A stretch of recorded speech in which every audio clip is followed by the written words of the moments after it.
guys, I'm Ange. And I'm Ari. And this is Girls Gone Bible. We're a faith-based podcast where we talk all things spirituality, mental health, everyday life, everything to do with Jesus. And we're so happy that you're here. We hope that you stay. We always like to tell our audience, come as you are, just don't stay that way. You killed it, that intro. Finally! What's up, Ange? What's up, Var? Not much. Man, we've had a funny past week, haven't we? Really? Oh, man. We slayed some demons. We got in a poop pool. We'll take you one by one, but guys, we're so happy to see you. We love you so much. It's been an eventful week, like Ari said. We went to Vegas to do a conference, and we spent a couple days out there and truly had one of the nicest weekends of our lives, I feel like. And it was only 2 days, but we were just so happy and just really relaxed. We want to talk to you guys about something really quickly because... Oh, no, what are you going to say? No, we already talked about it. I don't know what she's about to say. GGB gang, we love you guys so much, and this is for you. Everything we do is for you, and we care about you guys and your happiness, and like we're at your mercy, truly.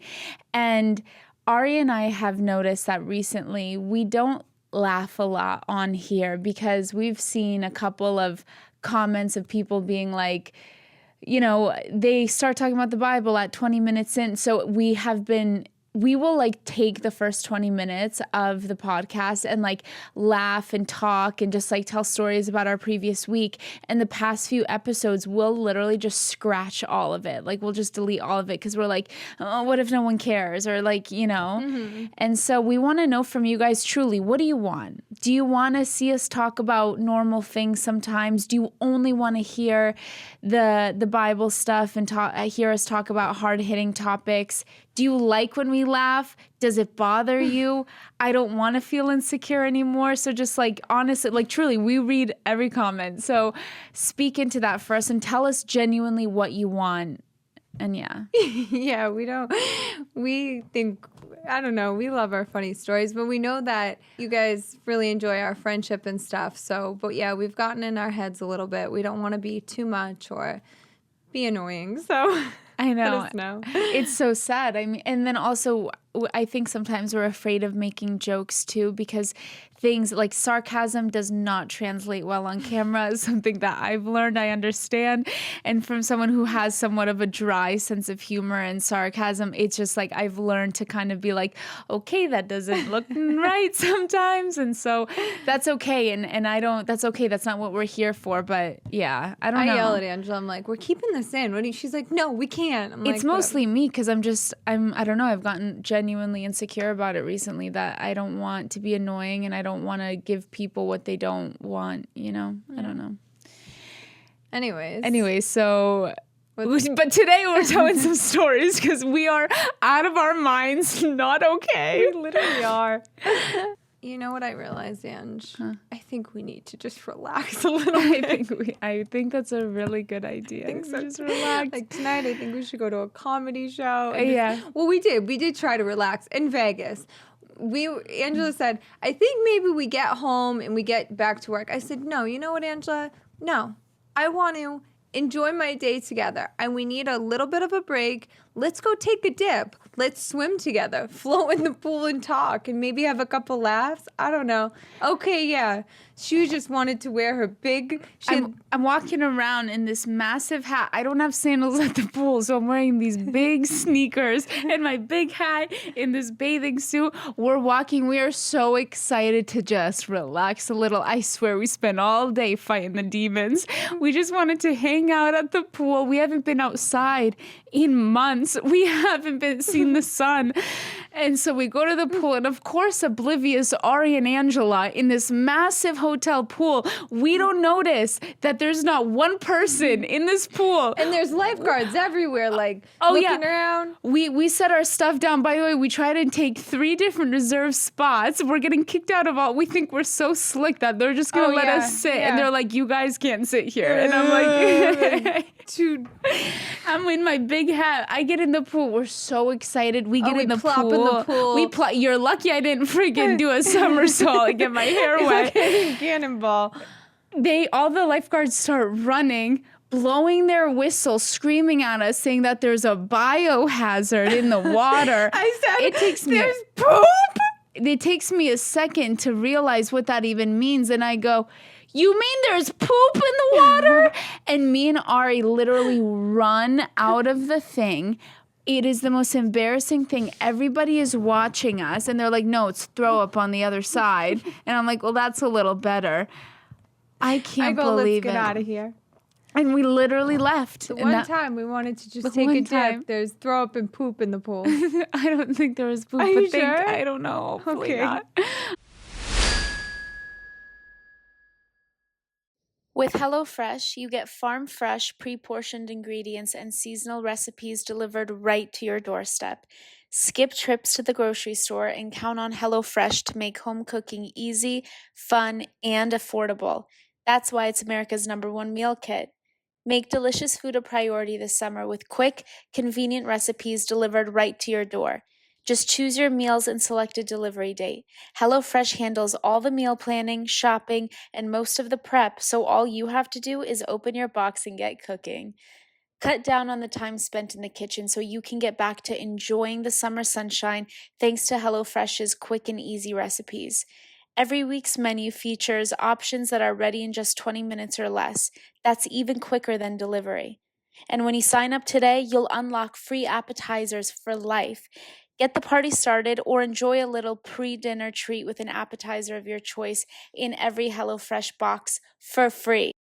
Their chicken dishes are my absolute favorite. I am so crazy about the quality of meat that I buy, and HelloFresh actually provides high-quality meat that not only tastes good, but it leaves me feeling good, and that is truly so important to me. Go to hellofresh.com/ggbapps for free appetizers for life. One appetizer item per box while subscription is active. That's free appetizers for life at hellofresh.com/ggbapps.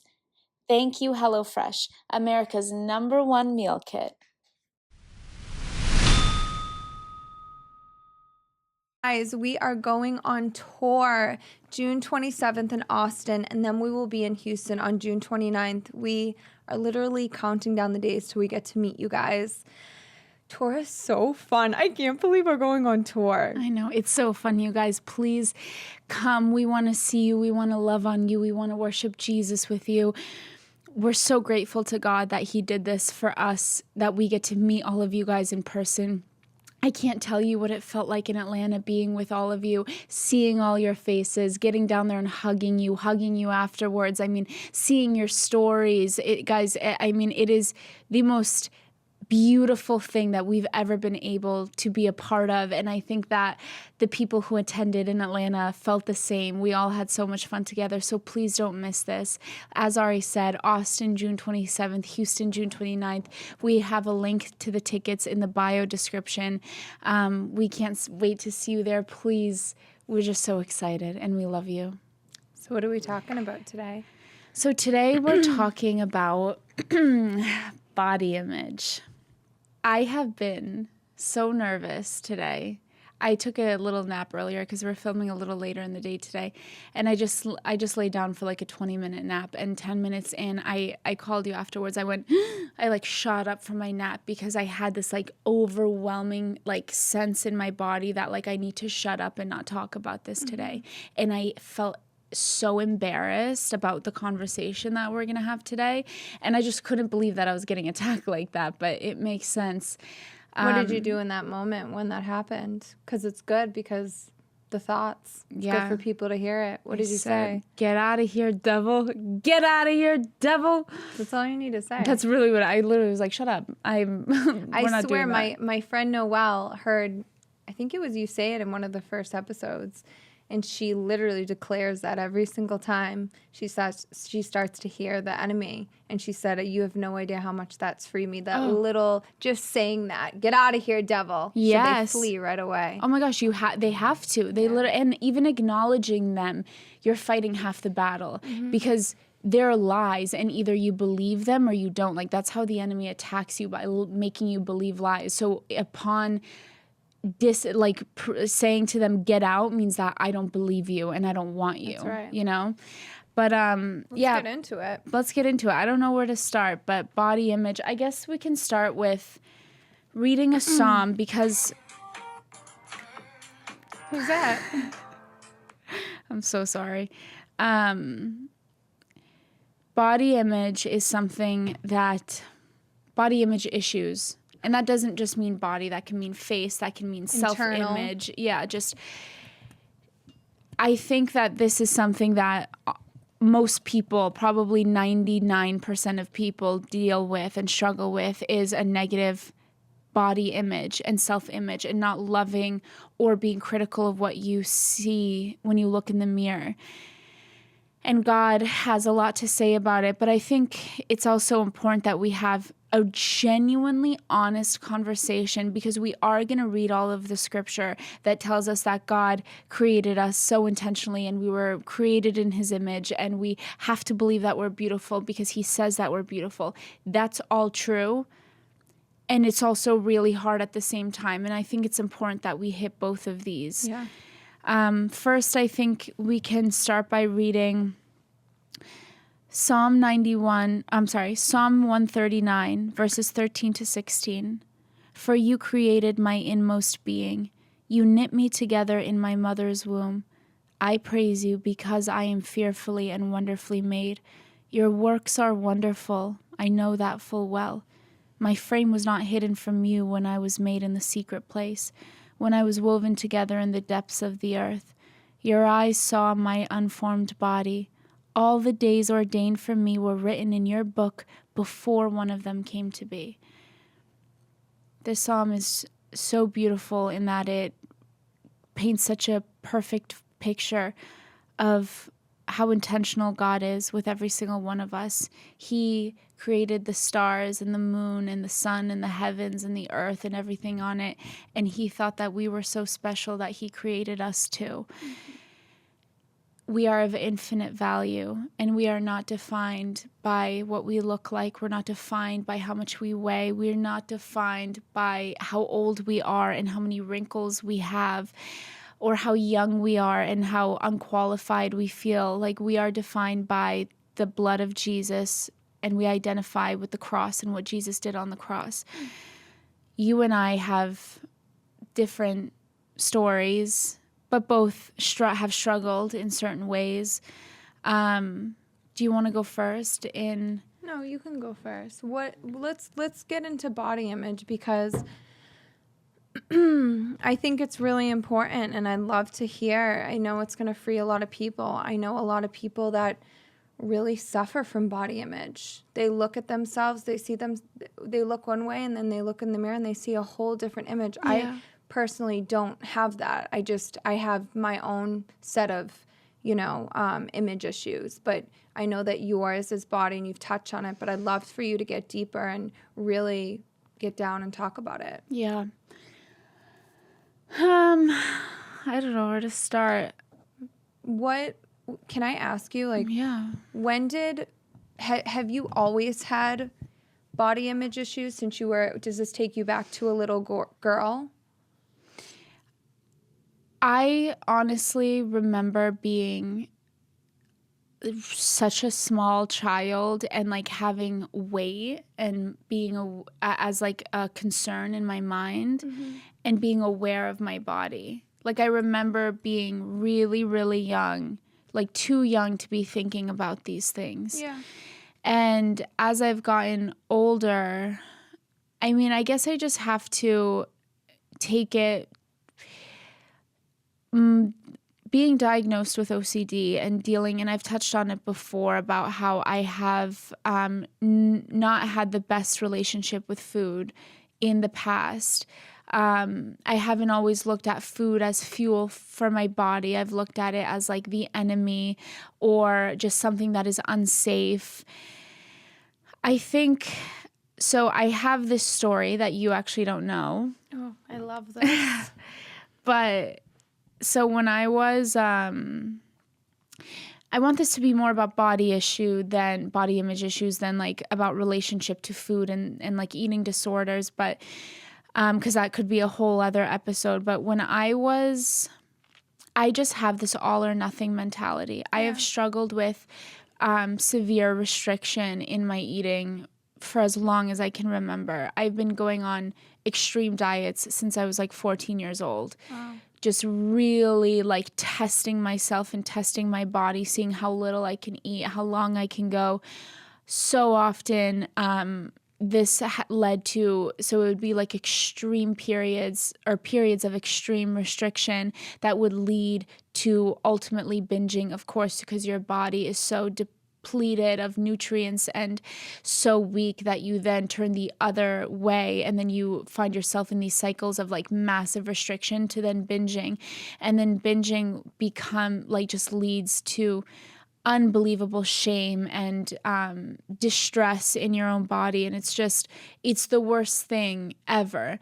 And so when I was in college, I didn't have Jesus at all at this time. I was in college, and my roommates, I had like just gotten into the acting world. I'm seeing myself on camera all the time, and I'm like placing more emphasis on how much I weighed than ever in my life.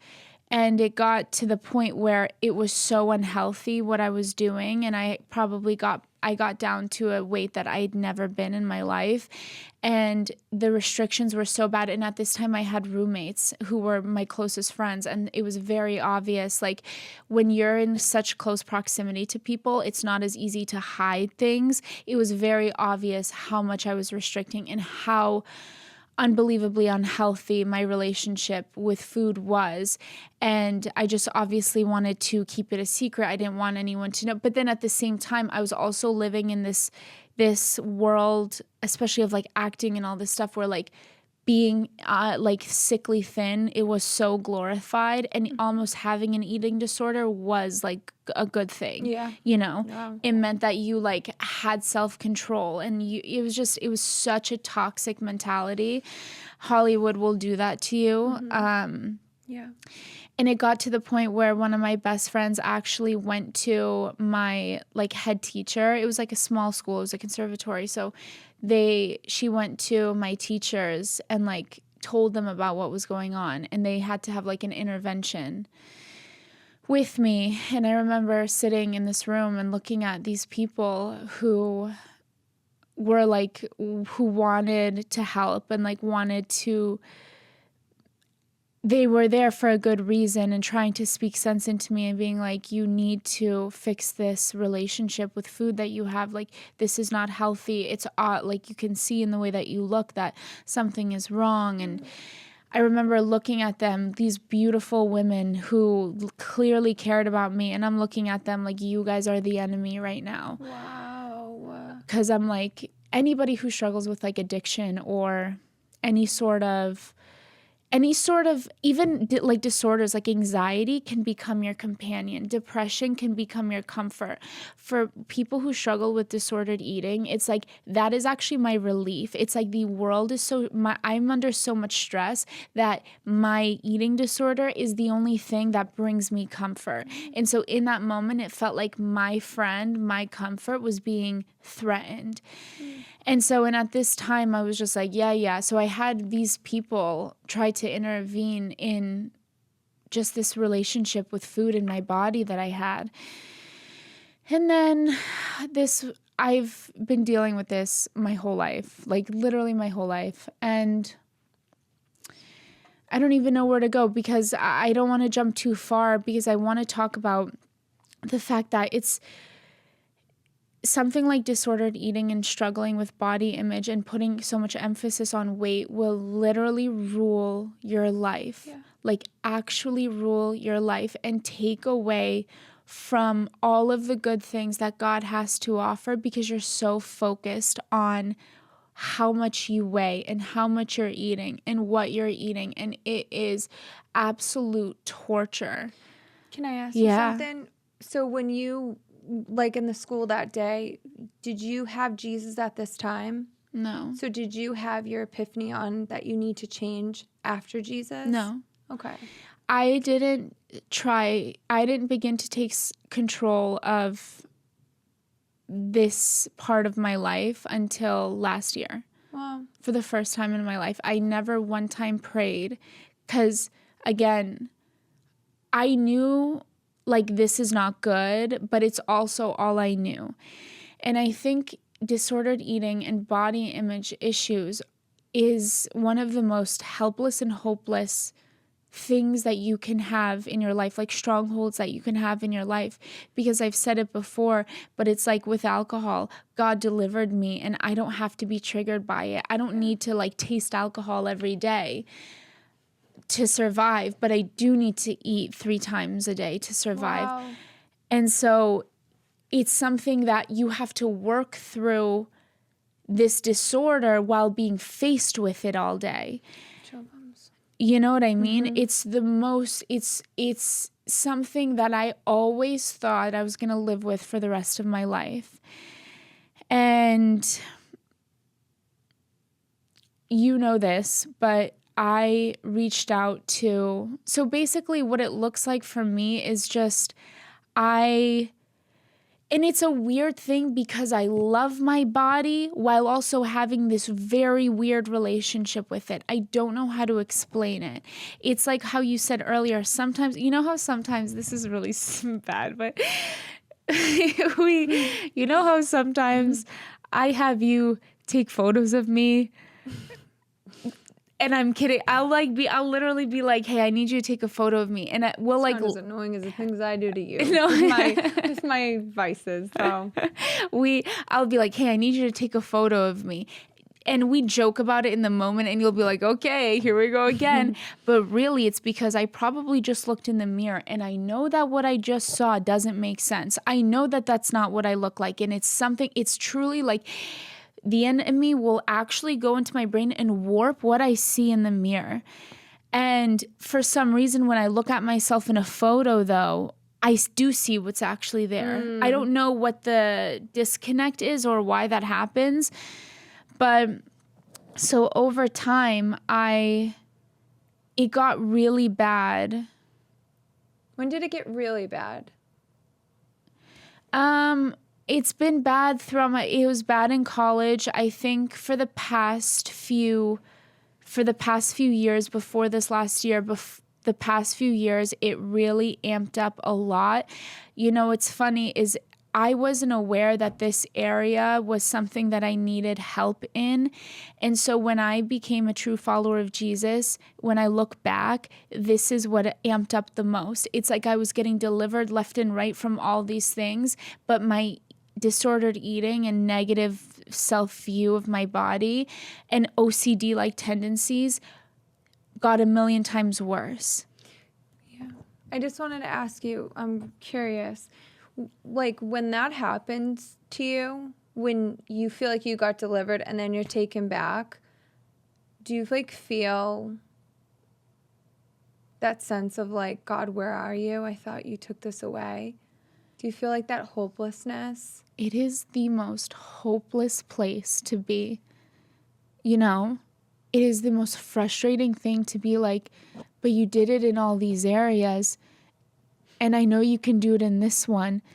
Why am I going back? It is, and I think it's even harder to be doing what we're doing and being like, but I believe in this. I believe in what I'm saying, so why am I going back? Yeah. I feel the same way. I know. It is the most hopeless feeling in the world. But Jesus. Yeah. But Jesus. And you literally have to say that in those times of feeling hopeless. Yeah, but Jesus. exactly. But he is going to come through. Fasting and praying and fasting has changed the course of my life forever. Mm-hmm. When I started praying and fasting last year, so it got really bad. I would say I was in such a violent cycle of restriction and binging for the past 4 years of my life, where I had an all or nothing mentality and I would drive myself into the ground to truly feel like I'm withering away. And then to end up binging and losing control in these moments. And it is the scariest thing to lose control like that and be like, how do I not have control over my own brain right now? Yeah. and it was violent, and I dealt with it silently, and I wouldn't tell anybody about what I was going through. Finally, do you remember a few months ago? It was earlier this year. I called you and I was like, I don't know how to say things. I called you and I was trying to be so nonchalant about it. And I was like, hey, what's up? Yeah, what are you doing? All right. Yeah, I'm in a therapy appointment and I'm going to go to and you were guys, like, please, sometimes I wish you guys could be just fly on the walls in these moments. I'm sitting there because I bleed out my whole life. She calls me trying to be like, yeah, she didn't want to say it. Like I'm like, what are you doing? Yeah, so I just did this therapy appointment, but it's I was like, and I'll never forget, I was writing in my journal, and I had started praying probably around when we started the podcast is the first time that God showed me that this was something that I needed to handle. And I didn't know how. And I'm like, but God, I didn't know how. And then I prayed and I spent about a long time, probably a year, praying my heart out, asking God to take this away, to heal my relationship with food, to heal my relationship with body, that I could indulge in a meal and not feel like I just ruined my life over it. Like, I just wanted to be normal and I just wanted to be healed, and I felt like the healing wasn't coming, and I kind of surrendered to the fact that I think this is how I'm going to be for the rest of my life. And then maybe 6 months ago, I reached out to a Christian therapist because I was just so unwell, and I was like, this isn't normal, and I want to be normal so badly, and I'm suffering so much, and it hurts so bad, and also it's such a massive distraction, and it's a sin. I've made an idol out of this. I've put it above God. This thing takes up more space in my head than my relationship with Jesus does right now. Wow. And so I reached out to a therapist, and do as I say, not as I do. I'm not the best with therapy. I've tried it before. I don't know why I can't, but I will say I know that therapy is good. And I met with a specialized Christian therapist who specializes in disordered eating and all of this stuff. And I did a couple of sessions, and it was great. For me, what really mattered was that I reached out to somebody. It was a moment of surrender, of being like, even just me calling a therapist meant that I was taking a stand against this thing, that I didn't want it anymore, that I wasn't going to identify, that I wasn't going to hang on to it like it was mine. Mm-hmm, mm-hmm. And so I have been praying and fasting for about a year now. And I remember when God started to tell me, and you need to pray and fast about this, and you need to fast. And I would be like, but God, why am I going to fast? What if that adds to my disordered eating? And I just want to, I'm doing it for the wrong reasons. Aren't you telling me to not be on a diet? And Lisa Bevere said the greatest thing that I've ever heard. She said, no, this is different. A diet is so that you can look good. Mm-hmm. Fasting is so that you can see clearly. So good. And so I started praying and fasting, and I have had such massive breakthrough, healing that I never thought was going to happen. I truly surrendered to this, that I was going to struggle, and it's okay. We all have our thing. And I just want whoever's watching, because I know so many of us deal with this, I want you to know I'm going through this in real time. And Jesus is actually doing what he promises he's going to do. He really is. He really is. I know. No, he really is. I know. I see it. And it's the most incredible... It's the most incredible gift that I have. You hide so many things. Thank you for being so vulnerable right now. I guess it's so hard to talk about when I don't have the answers yet. I don't know. I couldn't come on and talk about it because I didn't know if I believed that God would heal it, because it wasn't happening. But through praying and through fasting, it did. And it is. And I have a long way to go, but I have come so unbelievably far that I can't even believe it sometimes. And I know that this is going to be something that I keep under my feet the way I do everything else. I know one day, I believe him. I really believe him so much that one day I'm going to be fully delivered from this like I do, and from alcohol and everything else. That one day, like sometimes I watch you intuitively eat, and I'm literally like, that's so crazy. Like, I can't even imagine how free you must feel, you know? As I watch you and hear you right now, I can, like, I know sometimes life isn't easy and I have my own vices that I deal with, but as I hear the words coming out of your mouth, it's like God's glory just speaking through you. And sometimes we have to go through things so God can do that through us. And I believe that's what he's doing through you, so you can help these people. And I'm so proud of you. And I have seen I have the leaps I have seen you make, and you are so in this place where it's, because I when I first met you, it was obsessive, but I see you in this place of like health and fitness, and you know, you're not shying away, and you're like, no, let's go to dinner, and you're being so bold, and I'm just really proud of you, and you're gonna help so many people. Thank you. And sometimes, you know, we hate the suffering, but sometimes it's almost worth it because of how many people you're going to help. I know. And thank you for being so open and vulnerable right now. I'm just so proud of you. This was, this was probably I mean, you got to see my whole body right now. This was like probably the best. This is going to be the best episode I think we've ever done, because I've never seen you open your heart so much. And I'm just so proud of you, because I know it's hard, and I know sometimes you can be so embarrassed. I know it's not easy. I'm really proud of you. I love you so much. We're so crazy.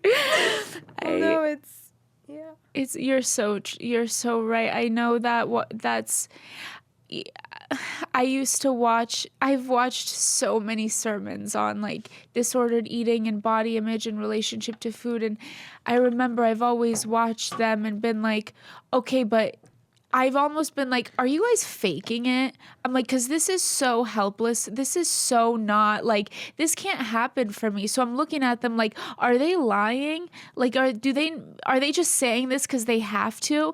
And that's why I never wanted to come on here and talk about disordered eating or like a negative relationship with food, to be like, this is what the Bible says and everything's great as long as you read this, and that is true, and the Bible is very true, and Jesus is the only reason and the only healer and the only thing that ever healed me.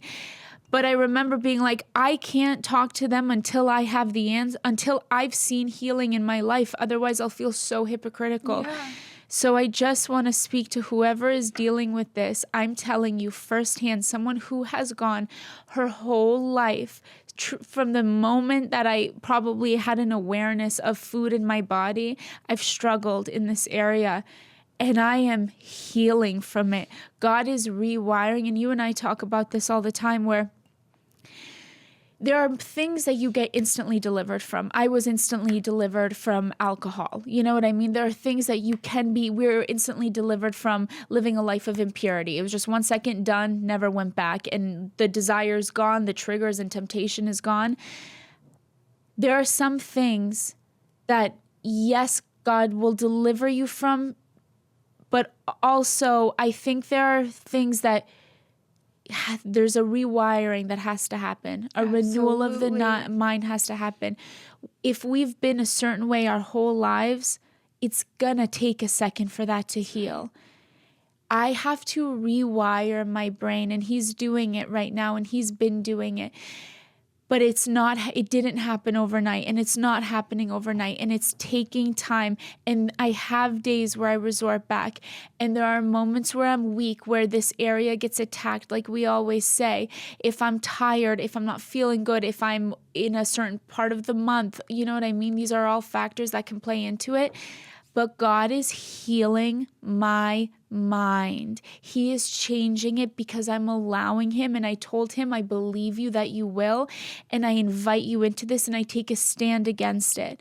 It wasn't until yes, I surrender, but I also got up to fight. And I was like, actually, no. I can't keep living like this. I just can't. And it's not normal. And we've normalized it so much for us to have, especially as women, but men too, such a negative mentality with food and with our body and our weight. I mean, like, this isn't a conversation you can just have in one day, but healing is available. It's ready. I've seen it in my own life. I will forever testify to the good news of God's grace, that he is a healer, a miraculous healer, that we can be set free by the blood of Jesus.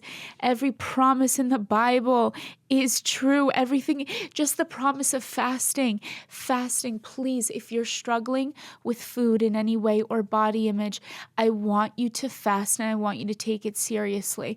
Fasting showed me that I do not live on bread alone, but every word that proceeds from the mouth of God, that it is Jesus who sustains me, that it's his grace that sustains me.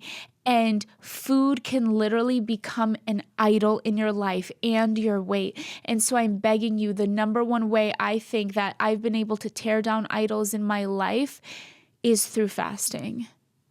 Honestly, fasting has literally changed our life. I just want to finish this off by saying it's funny because I deal with body image from like the neck down, but when it comes to my face, I don't like struggle I just like don't care. Like this weekend, God bless her, a beautiful young lady cut me some bangs. It's my fault. You don't let random people cut your bangs. I know you guys are going to be really nice and tell me they're the most beautiful bangs you've ever seen, and I appreciate it, but no one's going to pretend like these are nice. And I've gotten them cut since. We were about to go on stage. And this I wish you guys could have been in the room. She's flying around like a bat out of hell. This woman, God bless her, she was just giving me a blowout. It's my fault for letting her cut my hair. Was your fault. 100%. It is not her fault. I take full blame for it. I let her cut my bangs. She wasn't prepared for it. I see. They like got cut this. I don't know what happened, but it was atrocious. It was scary. I'm telling you guys, it is the worst thing that I'd ever gone through. And we were about to go on stage and we're flipping them upside down. We're straightening them this way. I have 3 different people trying to fix these bangs. And ultimately, I cry. I did. I'm not going to pretend like I cried. I called my mom. I turned on the sink because I don't want anyone to hear me, even though everyone knows what's going on. I FaceTime my mom going, Mom, look at my hair. I hear her too. And we got the... and I go, what am I going? And then I come in the room and I go, Ange. She goes, no. She does this thing every time. She like whispers and yells. She's like, no, I don't think I'm alone. And she like cries. She's like, get out. No, because you know when someone's talking to you, I have got my makeup done. I didn't want to start crying. And when someone talks to you and you start crying, I'm like, no, get out. I was like a little kid. No, I'm so sorry. But anyways. Show them the photo. Come on, we'll have the people laughing after. I am so depressed in this. I never want to see myself like this again. It is sad. Where is it? I can't show this. Look how sad. I look like I'm dead. This is so sad. I'm sending photos to my mom. Anyways, my point in telling you all this is after I had a little bit of emotional breakdown, I literally said, it is what it is. And I went out there with these bangs that were sideways and I just let it go and I didn't let it affect me. I didn't let it affect me. I haven't thought about it since. I think it's funny. I hate my hair. I literally look like a little boy with a bowl cut. It's okay. You're very, very confident in who you are. And it's been a great gift for me to watch that because it's helped me a lot in my journey, actually. I love you. You're very secure. You don't let anyone, put you down. You stand your ground. You're very strong. It's a beautiful thing to be, honestly. Thank you, R. Well, you are... Sorry, I don't know how to take a compliment. No, I don't know how to take compliments. Well, you are. Just kidding. I was just going to say that for some reason from this point forward, I will go out without makeup. I'm not saying I'm confident because I think I look good. I'm saying I'm confident, but for some reason I don't care. I will go out Ari sees it and she calls me out and she says, you got to stop going out like this. You really look unwell.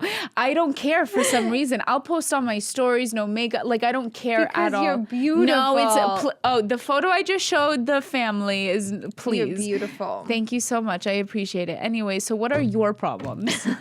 Like, I don't talk about them every week. Broken heart. I'm just kidding. No, I'm not.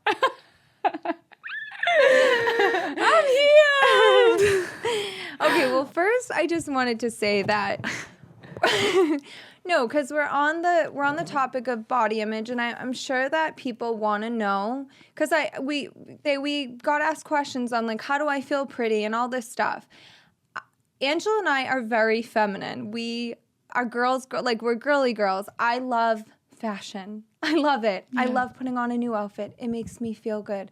I love getting my hair done. I love makeup. I love, if it's one thing that I like to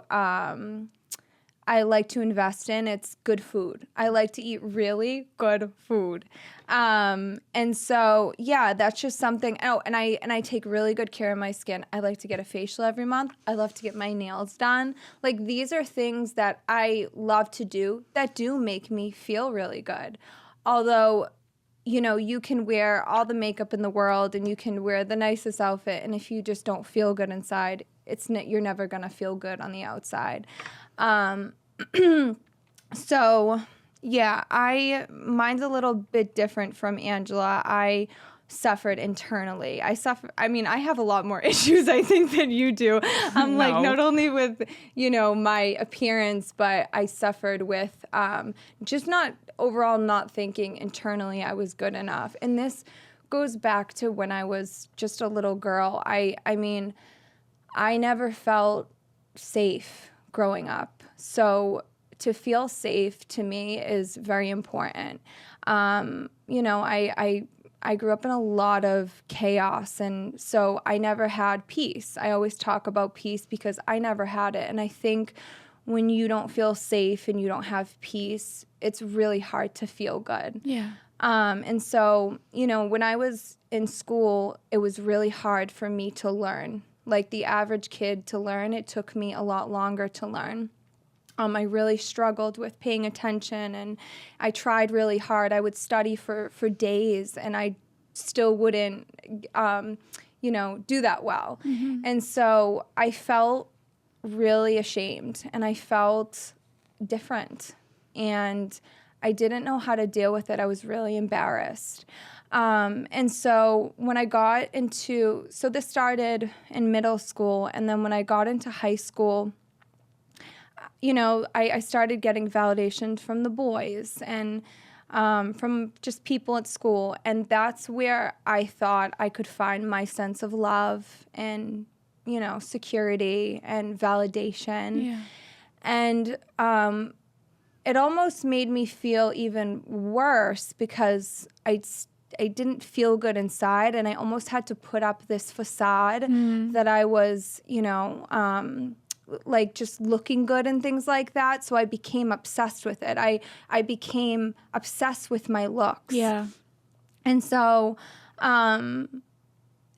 it got to the point in high school that if I didn't get that type of love or attention, I would almost think I was doing something wrong. So I was really kind of messed up. And then I got into my adulthood, and I obviously was in the entertainment industry, and I had found my identity in that when I would work. That's where I thought I was loved. And so, and then same thing with my relationships. That's where I had my identity, my safety, my self-worth. So all of these things were in men, in my relationships, and then in my career. Yeah. And then social media, of course. I had made a living on social media. And so I always say that, you know, social media is such a blessing, but also such a curse, because we're online and we're seeing everybody's perfect life and their perfect pictures. And I was one of them. Yeah. I had this, you would have thought I had never suffered a day in my life. I had my perfect photos and good outfits, and I'm trying to keep up this facade, and I'm acting like everything's okay, but really I was suffering, and I'm chasing these things, and oh my gosh, they don't like this photo, and it was just, so I just always suffered with my looks, because to be honest with you, that's all I thought I was good enough for. I didn't think I was capable of being anything other than my photos. I didn't think I was smart enough. I really didn't. I truly believed my whole life, up until very recently, till God showed me the truth, that I was just not smart. I was just not capable. And so one of the biggest blessings, honestly, was him completely stripping it away from me. And he did it all at once. I thank God he did it. And at the time, so he had taken away my relationship that I had my identity in, the career that I had my identity in. And when he took it all away, I was left sitting so broken. I'll never forget looking in the mirror and just being like, who are you? Yeah. I didn't know who I was looking at. I was truly disassociated. I was confused. I didn't know who I was. I didn't know what I was supposed to do. I thought, without these things, I might as well just die, because I am nothing. My life is over now. What else am I going to do? I don't have a college degree. I'm not smart enough to do anything else. What am I going to do? This and rejection too. I mean, that's a whole other thing we'll get into. But man, when you don't know who you are in Jesus, and you can't see yourself, and the person that you had put all your safety and identity into leaves, you feel like, oh my gosh, like it breaks you. I was just broken. And then that's when I met him. And it was almost like he had just taken me into his arms, and he was just like, I need you to see yourself how I see you. Yeah. I can't have you see yourself anymore the way that you think the world sees you. I can't have you be this perfect person anymore. I can't have you put the facade up anymore and be this Ariel that is all about your self-image and the makeup and the hair. I couldn't do it anymore. And so I was honestly so broken that I was so broken, I couldn't even put my identity into a man. I couldn't even look at anyone. I couldn't even have a career. I was dead, you know? Yeah. And so then that was, I went on this beautiful journey with Jesus. I learned so much. That is when I learned the truth. And I look back and I am just like, although yes, it's beautiful. We're girls. We love to take photos. I'm not going to sit here and say we don't like to take photos and do things like that. But I look back and I can't believe I had put so much of my identity into these things, into my looks, into being so consumed about what everyone else thinks of, thinking that all I could do is this and that. It's just so funny for you to think that you wouldn't have anything to offer except your outward appearance, which is the best, absolutely beautiful, but literally this much compared to all the goodness that's inside of you. You are one of the smartest people that I've ever met. One of the most intuitively intelligent. You might not have a college degree, but my girl is street smart, and I'm sorry if I'm biased, but I think that is really, really useful and important in life.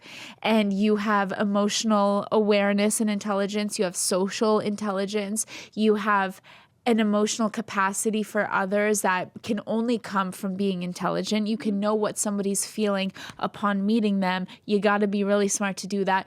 You also can't be as funny as you are. I think humor and intelligence are directly linked. You cannot be as funny as you are without being really smart. Okay? Yeah, and I thank you for saying that, and that's what Jesus showed me. That we only inherit true identity and security through relationship with Jesus. Yeah. I laid it down. I said, I lay it down. How do we feel confident? We sit there and we play all the old tapes in our head about what our teacher said, about what our parents said, about what the enemy has said about us.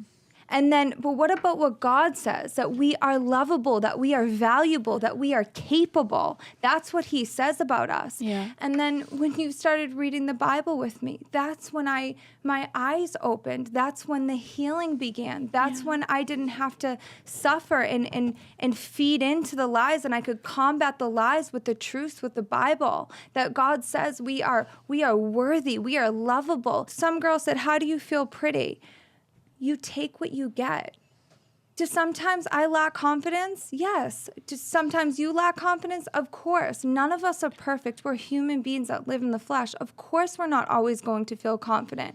But I'm telling you, I used to wish and pray that I was somebody else. I didn't want to be myself. I had no identity. I was always trying to be like celebrities. Like I showed her a couple of videos from when I was younger. I truly did not know who I was. I had no identity. And so I would always try to be like somebody else or be like the perfect person that's always traveling on social media and thinking they have all the money when really they're suffering probably more than us. The celebrities that I used to look up to are suffering immensely. Yeah. So I think when I started reading the Bible and reading about Jesus, that's who I want to be like. This man could have came down to earth as a king, and he didn't. He came as a humble boy that grew up in poverty, that washed the homeless's feet. I mean, that's who Jesus was. Forget about,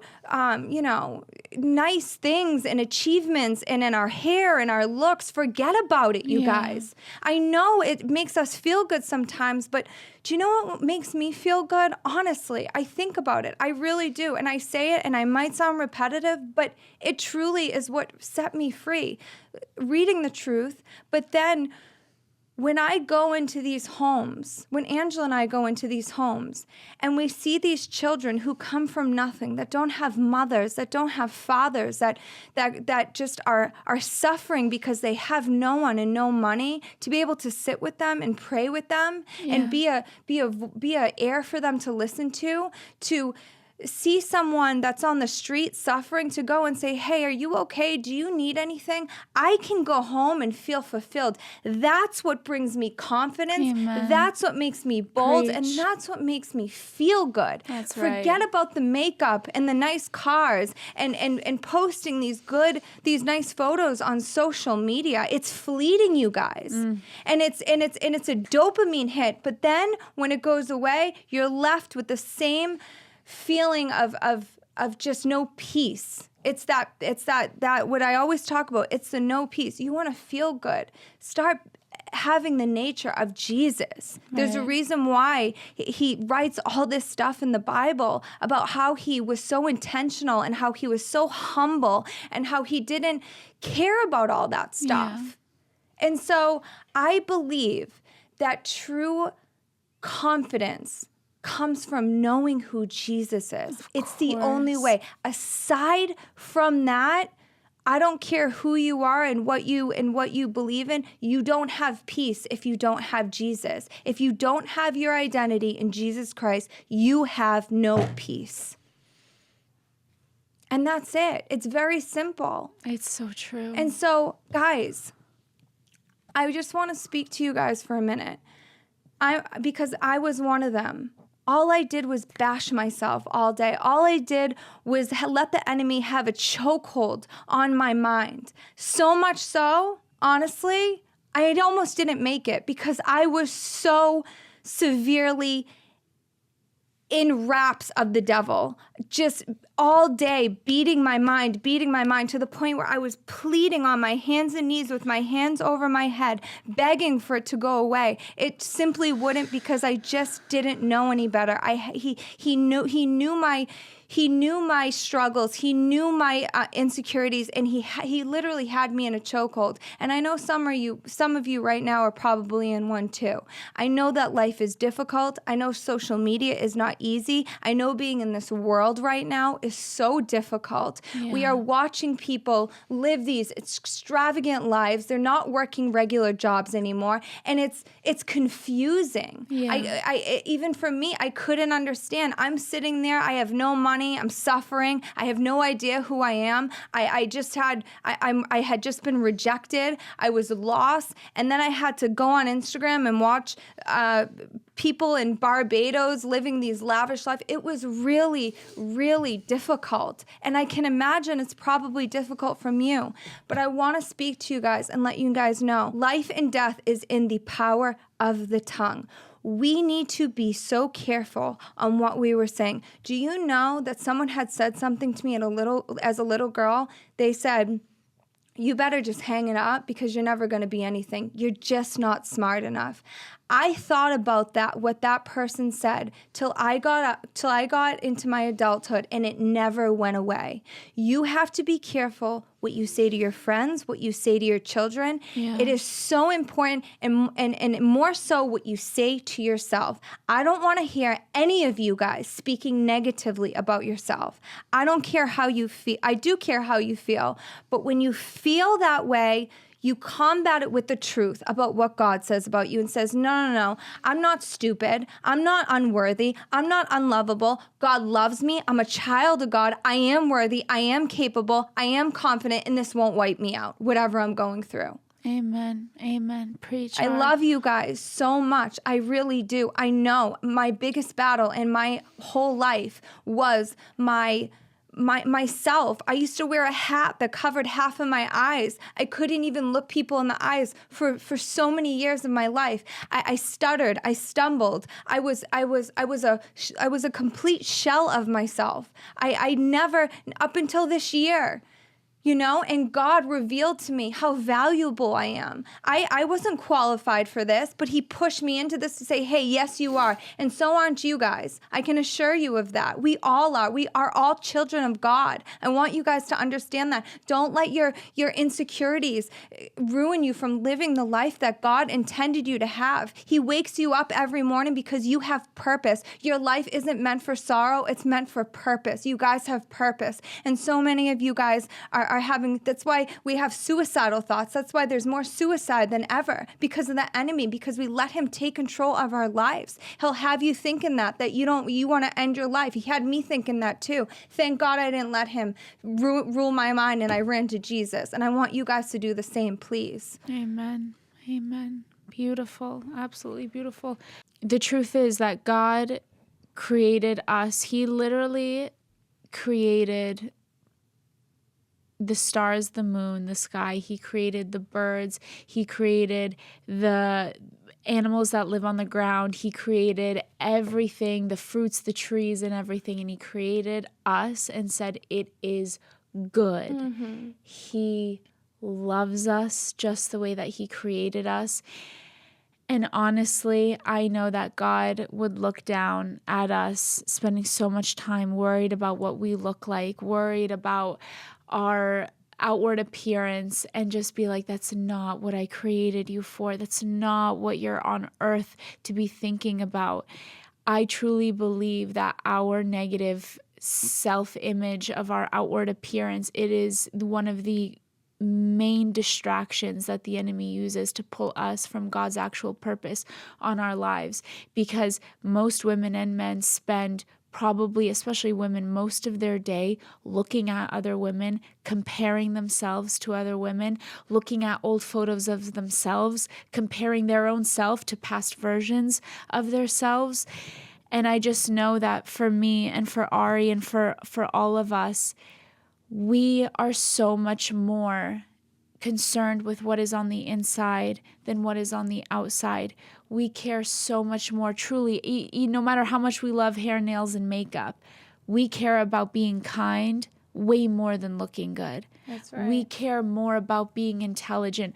I will never care about what I look like more than I care about what I know. That's right. I want my mind to be filled. I want to learn as much as I can.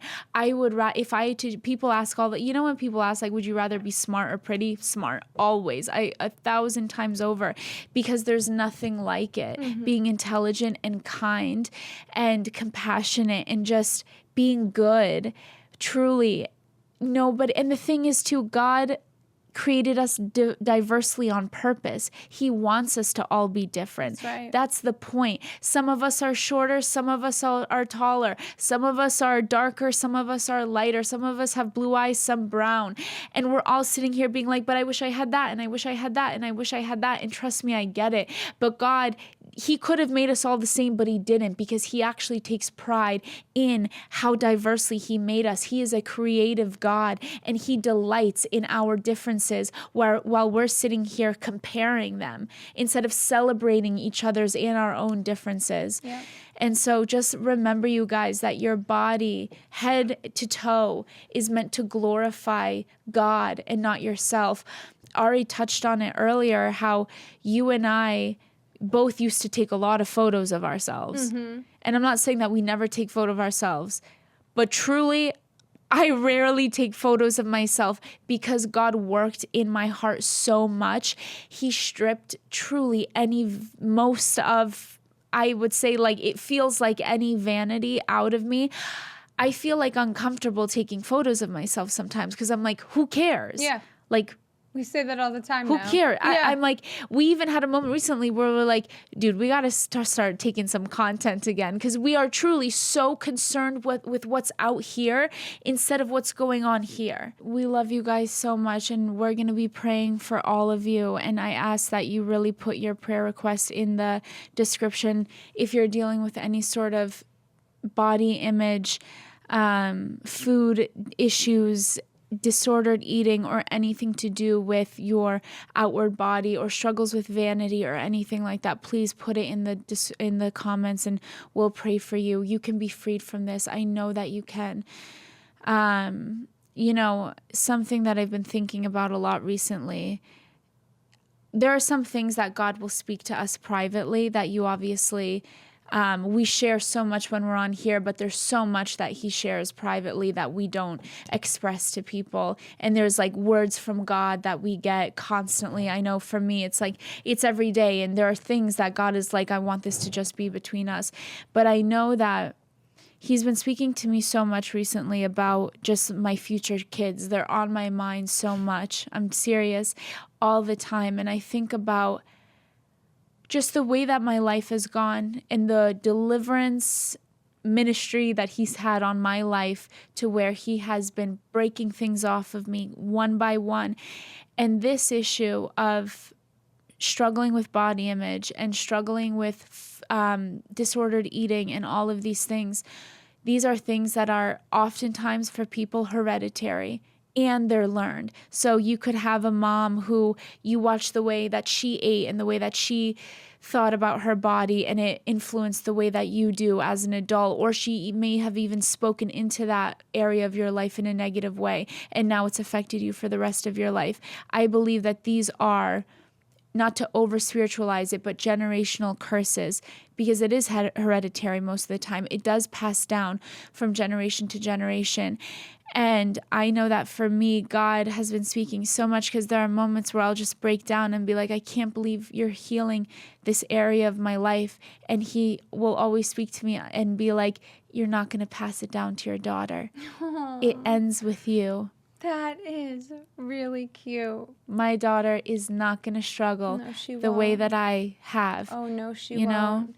You guys, I want you guys to be the end, the last one. It ends with you. Whatever that you're going through, whatever curse has been placed in your family, on your life, that's been passed down, I know that it can end with you, and I know that it will, and I know that you'll take authority over it in Jesus' name. That was great. We love you guys so much. So much. You have no idea. And Jesus loves you so much. If you knew how much he loves you, you wouldn't beat yourself up as much as you do. He loves you so much. Read the Bible and see what he says about you. He adores you. May the Lord bless you and keep you. May he make his face shine upon you and be gracious to you. May he turn his face towards you and give you peace, so much peace. We love you so much.